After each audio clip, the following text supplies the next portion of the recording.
So no, it's another great opportunity for our guys to be out here for Pro Day and have all 32 teams here to be able to see the guys, and a couple guys have a real chance to make a team and hopefully play some years in the league. But it's hard. It's a hard league. It's a hard occupation. So a lot of guys kind of see that on Pro Day too, and but I think that's the value of Georgia Tech is that we want to prepare these guys to play a long time in the NFL, but also prepare them for when their time of football is over. So the good thing about it is all these guys are going to have opportunities to be successful in life, whether it's NFL or not. So, but no, it's great to be out here. We'll start spring break, following this, and then get back for spring practice in another week and ready to go. So, with that, have any questions? D-Led? No, that's Chad. You Falcons leader. You let it off last year. Oh, well, I'll go then. Hey, Coach, could you discuss Biggers and how he projects to the next level? And what he's been able to do. We've been following him through the pre-draft process at East West and then the combine. So Zeke's a young guy for his class. He really is, and just to see what he's improved the last 3 years and how he's made those improvements and how he really, I thought, started to flourish last year under Jess. And but he's young. You see how he moves and how he does, and he's a guy I think when he gets in the NFL locker room is only going to continue to grow and meet those challenges. And to be a Dean's List graduate of Georgia Tech and invited to the combine as a defensive lineman. You put those together, it's pretty impressive. So.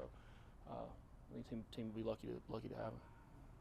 Brent, when it comes to Jordan and Weston, two offensive linemen, what's kind of a piece of advice or some feedback that you've given them going into this process?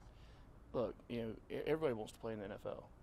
It's everyone's dream and what they want to do, but it's an inexact science, and you can't always predict guys.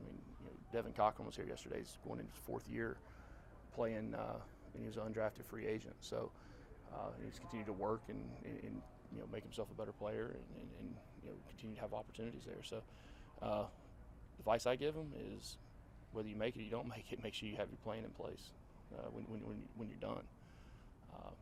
Even talking to Keon just now, who's obviously having a really good career, but all he wants to talk about is what he's doing outside of football. The investments in life and what he's doing and how he's saving money and those things. So. That's the true highlight of it all. What's kind of the collective feedback you get from a lot of scouts and reps here today about Georgia Tech guys? One guy just grabbed me and said, he just wanted to commend me on the fact that all our guys were prepared today. Now, look, there's 18, 20 guys working out, and a couple of them have a chance to play in the NFL, but to hear that they're all prepared, that they take instruction, they follow directions, that's a pleasing thing to hear. Next. Seem like something close to the majority or maybe all your returning players here watching and supporting. What do you want them to take away from this? Understand that it's real. It's the things we ask them to do on the field are the same things that the NFL guys are asking them to do and go through and work at. And look, everybody's dream is to play in the NFL, so you want them to be able to experience it and see it, but also support their teammates because it's their teammates, and we want to be able to support those guys.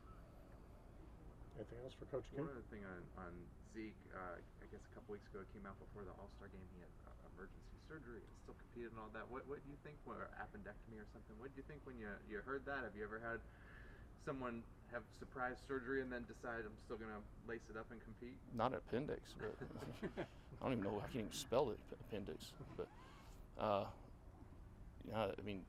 look, this is a one opportunity thing. You get one chance at this. Very few guys don't make it the first year and then come back and do it again and have a chance to have any long-term success. So, they're putting all their eggs in the basket, and it doesn't surprise me that they would have the surgery and go out now. I don't know what it feels. I'm sure it don't feel good. But. Anything else for Coach? That was Coach. easy. Thanks, guys. Go Jets.